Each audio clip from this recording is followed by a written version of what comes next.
Hope is the thing with feathers that perches in the soul, and sings the tunes without the words, and never stops at all. Emily Dickinson.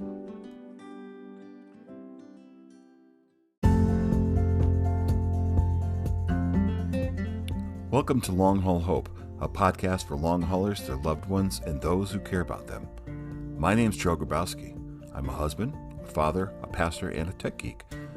I've had lifelong struggles with depression, anxiety, and ADHD, and I've also most recently been diagnosed with long-haul COVID after suffering from shortness of breath, severe fatigue, and brain fog for over 2 years now. Long Haul Hope is not a medical podcast, but a voice of validation, empathy, support, and solidarity. Most of all, it's my desire that this podcast will be a voice of hope in the midst of the darkness of a diagnosis we do not yet fully understand. Each week, I'll share personal updates, positive news developments, advocacy, helpful resources, which I hope will be of value to you in your journey with long COVID. If you felt misunderstood, unheard, devalued, or even been made to feel as though you're a hypochondriac, you've come to the right place. You are not alone. Together we are stronger. There is hope.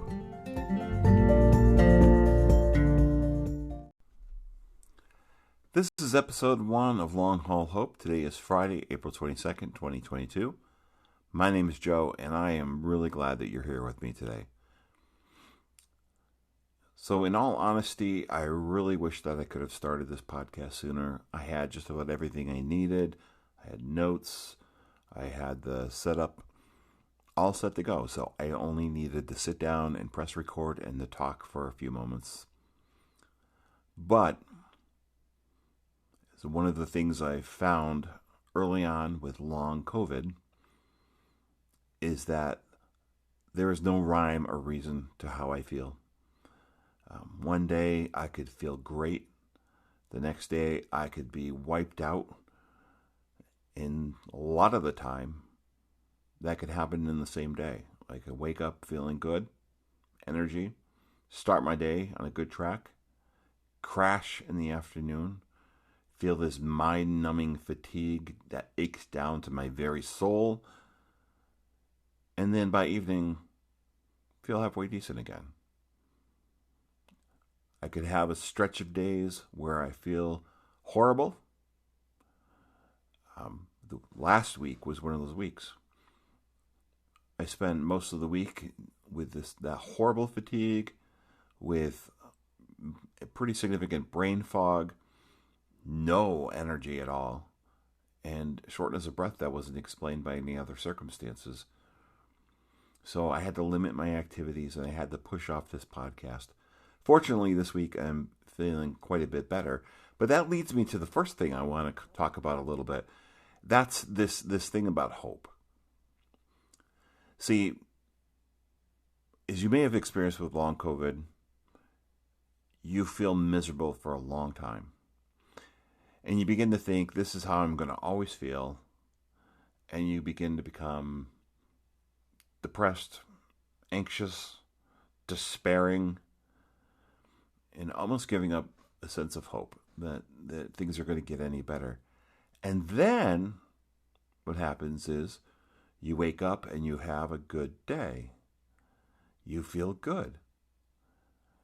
You have no fatigue or very little fatigue. Your brain is on point. No shortness of breath, no tachycardia, no other weird symptoms. Right? So it's a fluke thing maybe. But day 2 comes and you feel much the same. And day 3. And then this dynamic happens and you start thinking, maybe this is it. Maybe I'm on the other side of this. Maybe I am getting better. And hope begins to arise. And you start feeling very positive, sometimes for the first time in a long time. But what ends up happening is the inevitable crash. And I always like to think of it like Charlie Brown. If you're familiar with the old scenario with the Peanuts comic strip where Charlie Brown and Lucy would always tell Charlie Brown, she's going to hold the football. She wanted him to kick it. And he'd say, no, I know how this is going to play out. I'm going to go to kick it. You're going to pull it away last minute. And I'm going to fall on my face and look like a fool. She says, oh, no. It's going to be different this time, I promise. So inevitably he falls for it. Well, there's this Charlie Brown, Lucy football dynamic to this condition. As you have a few good days and you start thinking, well, maybe this is it. Maybe this is going to be different this time. And then you're walloped. And you're out for a few days. So what does that have to do with hope? Well, I'm glad you asked. The next piece of this is the acceptance. To say, you know what, I don't know what tomorrow's going to bring. I don't know if this condition is going to be forever or if it's just going to be something that passes over time. I don't know if it's going to get worse. And you start learning to live with it and just taking each day as it comes, right? And you're trying to accept it. And then this next thing happens. And this is something that's happened to me more recently. And this is this dynamic of where I recognize I'm not going to feel good every day. It's very difficult to plan. You can't ask me if I could do something on Saturday because I don't know how I'm going to feel on Saturday. And I'm hesitant to commit to anything that I'm not going to have the energy for, and vice versa. So trying to live with it, trying to pace myself, trying to learn all these new strategies of finding my new normal, of having a yet unknown chronic illness. So I was thinking, this is what happens to me now. Is I have this window, this good day, right? I get to work, whether I'm working from home or at the office. I wake up, I feel good, I feel like I have some energy and focus. And I don't automatically start thinking maybe I'm getting better. Instead, I tend to look at it as like a briefly open door. And I think about all the different things that I have on my to-do list, things that I really need to do, things that I need to double down on. And so I take advantage of the opportunity. Right? So I've got this big list. I've been making slow progress on it. And I'm having a really good day. And I'm realizing I don't know if tomorrow's going to be the same. I don't know if the rest of the week is going to be the same. So I'm going to bust through this stuff. I'm going to feel good. I'm going to get that dopamine hit from getting things done and accomplished. So I was talking about this with, I started recently seeing a speech and language therapist. So I was talking about this with her. And as you'll find out about me, if you don't already know, I love word pictures. And the speech and language therapist has really zeroed in on that. I told her, I said, this is like, for me, having, if you had a big yard, at least an acre, a couple of acres. And during the spring, especially in the summer, you go out there and you mow it a section at a time every couple of days. As not to overwhelm yourself and as to keep the yard maintained and reasonably looking good. So you've got that good rhythm going. You're out there on Monday and Wednesday and Friday and so on. And no matter if it's hot or cold, you're out there for a certain amount of time, then you go back in and you pick it up. Well, imagine doing that, but then having a rainy stretch where for 2-3 weeks solid, it's nothing but rain. You can't get out and mow. Well, you know that grass is going to grow. It's going to keep growing. It's going to grow faster because of the rain. So you're inside the house, you're looking out, and you're seeing this grass that you want to tame and keep under control. You're seeing it grow wild. So then comes a nice sunny day, the grass is dried, but it's very tall. And your better self, the better part of your mind knows this is going to be even harder to mow. So I should just go out there and mow that one section as usual at the most, even if it looks like a bald patch. And then I'll come at it again in a few days, and then I'll get it back to normal.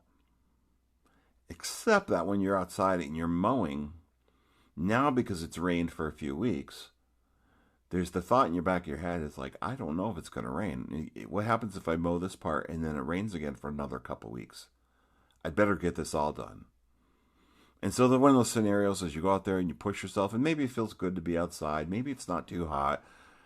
But you haven't been outside at all for those last couple weeks, and now you're mowing that entire yard. Right? You're going to feel good. You're going to feel accomplished. But you and I both know, too, that you're going to feel wiped afterwards. Long COVID or not, you're going to feel exhausted because you pushed yourself beyond what you normally do. This is life with long COVID. Those days where I feel good is like that sunny day, and I have no idea when it's going to be another sunny day. So the temptation, the inclination is there to make the most of this time that I do have where I have the sunshine, so to speak. So I was telling this to the speech and language therapist, and she thought that was, good analogy, good way to put it. But she then said how she tends to think of it is akin to food insecurity. And she said, which I'm familiar with, that feeling when you don't know where your next meal is going to come from. When you go to the refrigerator and the refrigerator's empty, the cupboards are empty, and you're hungry. You make do with what you got. Maybe beans and rice, ramen noodles, cereal, right? But it's this insecurity about food. And then you're invited to somebody's house for dinner, or you get paid and you're able to kind of fill up your cabinets. Well, with food insecurity, normally we would just, if we stocked up or we had an abundance, we would just eat and know our limits. But on a deep level of need, that food insecurity would drive us then to stuff ourselves, to make ourselves sick, because on a deep level, we don't know when we're going to be able to eat again. So she said this is like, so she calls it like a cognitive insecurity. It's having the clarity of mind and the focus and the energy, right? And knowing that you should still ration it out because you don't want to overdo it, but instead taking advantage of that moment to stuff yourself, to push yourself beyond where you have any reasonable rights to do. And she told me that, and that really resonated with me. I'm like, that's so true. But then I said, how do you reconcile that sense of I've got to do these things? I have responsibilities, I have commitments, I have expectations. I need to get these things done. And she said, you have to accept that you have limitations right now. You have to show yourself self-compassion and kindness.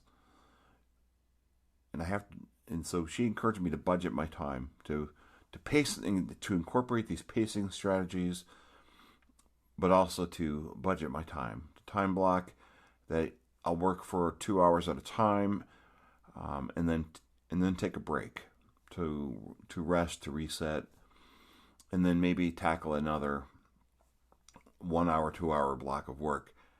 And here's the challenge, especially with ADHD, that no matter how I'm feeling, no matter how productive I'm feeling, no matter what kind of track I feel like I'm on, to just stop. Look at the calendar and make a plan to pick it up again next, but to stop.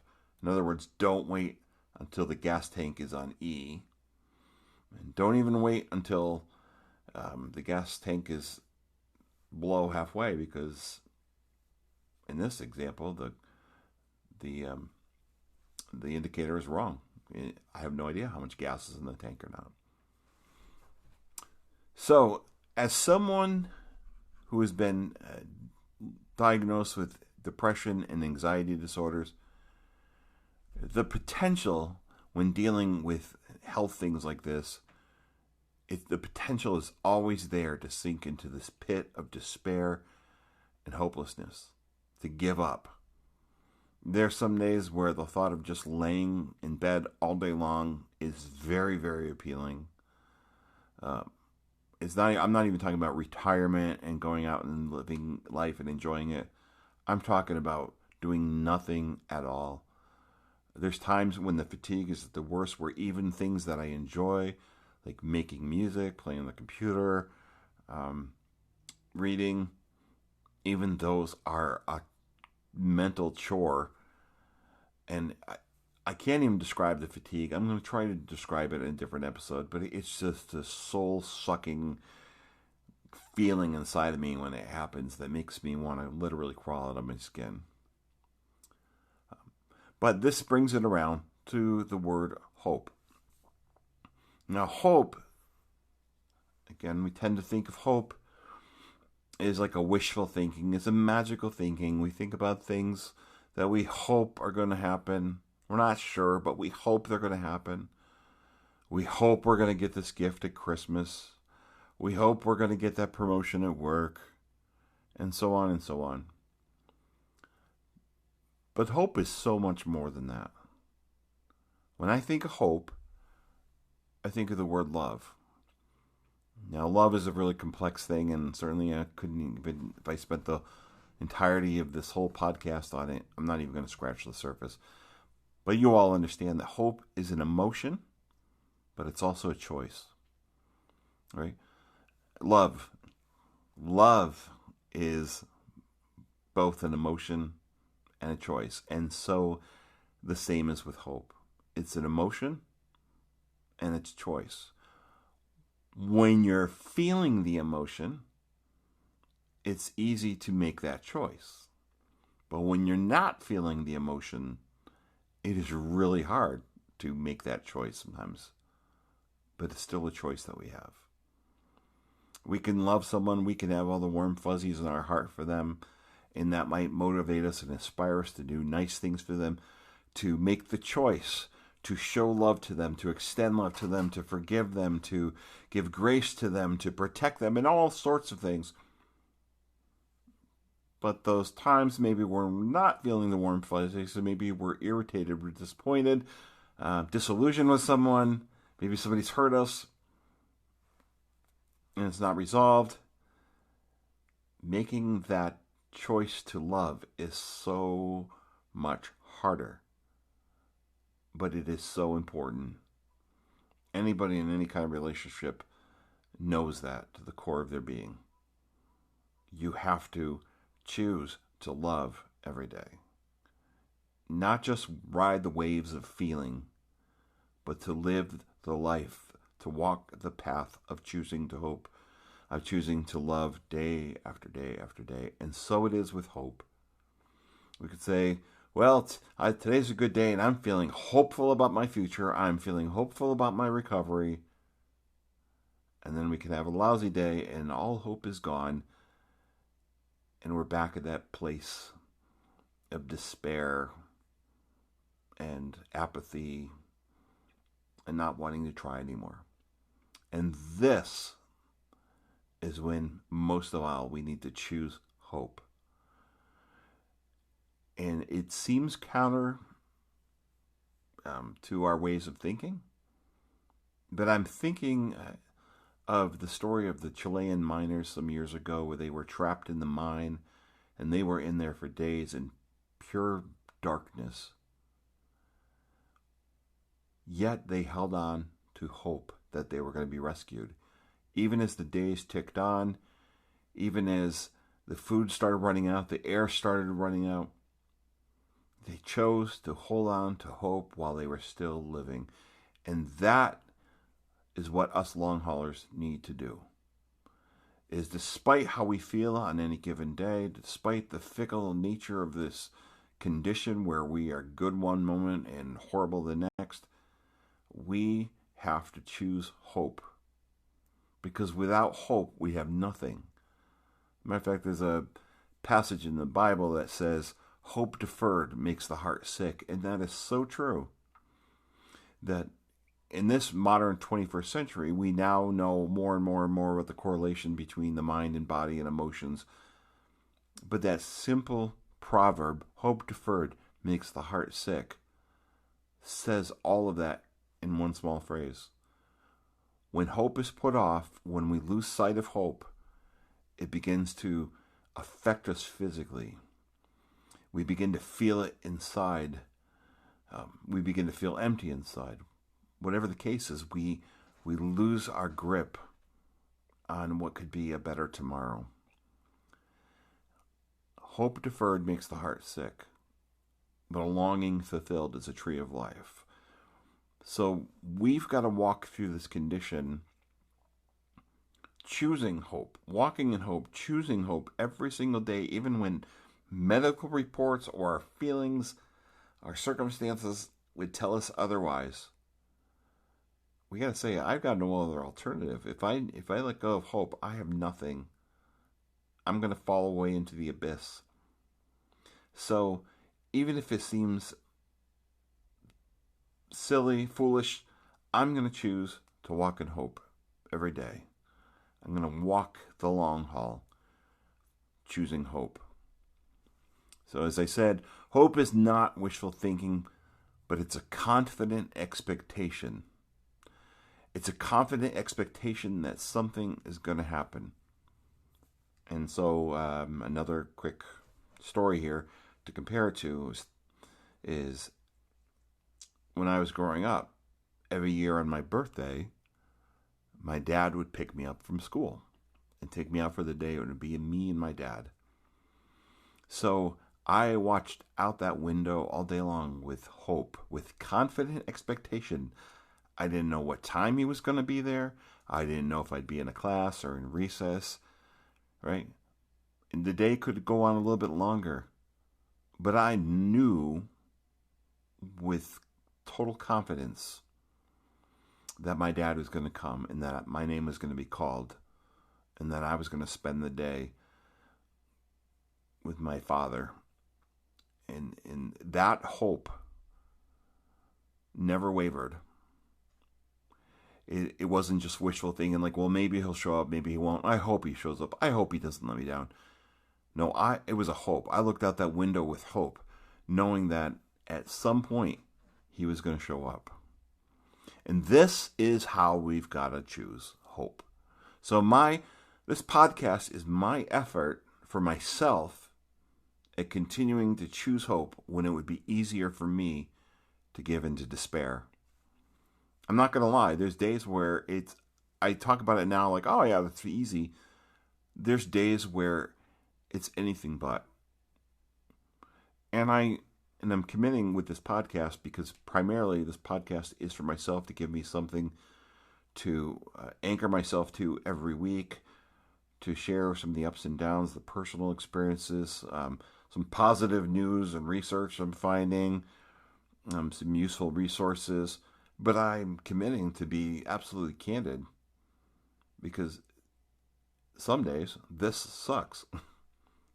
And I know you can relate, especially because it's one of those conditions nobody still really recognizes or understands.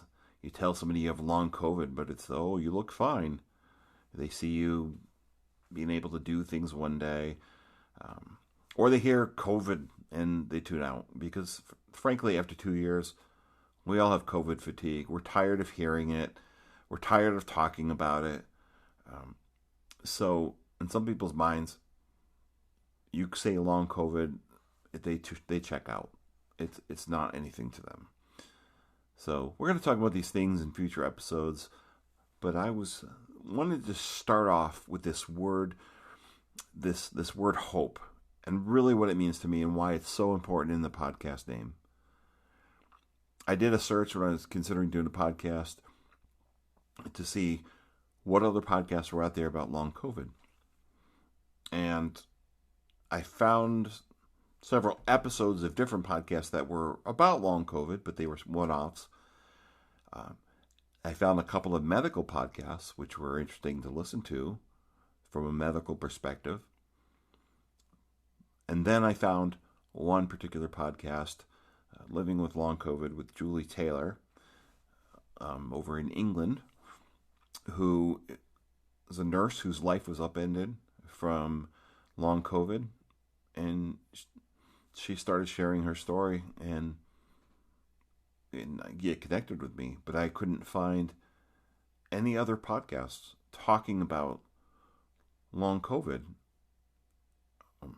There's stories out there. There's many stories. I want to hear some of your stories because I think that we're going to find the more we hear each other's stories. This is what I found in support groups on Facebook and through the medical center.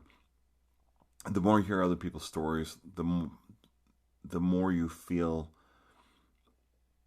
like you're not crazy, like you're not being a hypochondriac, you're not making this up. It's a real thing. Other people are dealing with it.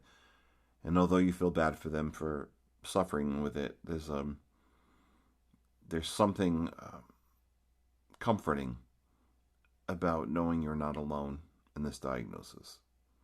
So this podcast is my effort to continue to choose hope for myself, to hold myself accountable to it, to not give in to despair. And if somebody else listens to it and gets something out of it and connects with it, then that's awesome. And if that's the case, I really would love to hear from you. We're in this for the long haul together. But take heart, because there's always hope. I'm Joe, and thanks for listening. Thanks for listening. If you enjoyed this episode and you'd like to help support the podcast, please subscribe, share, or leave a rating and a review. And I'd love to hear from you. You can contact me at joe@longhaulhope.com and follow Long Haul Hope on Facebook and on Twitter. And as always, get plenty of rest, be compassionate with yourself, and keep choosing hope. I'll chat with you again soon.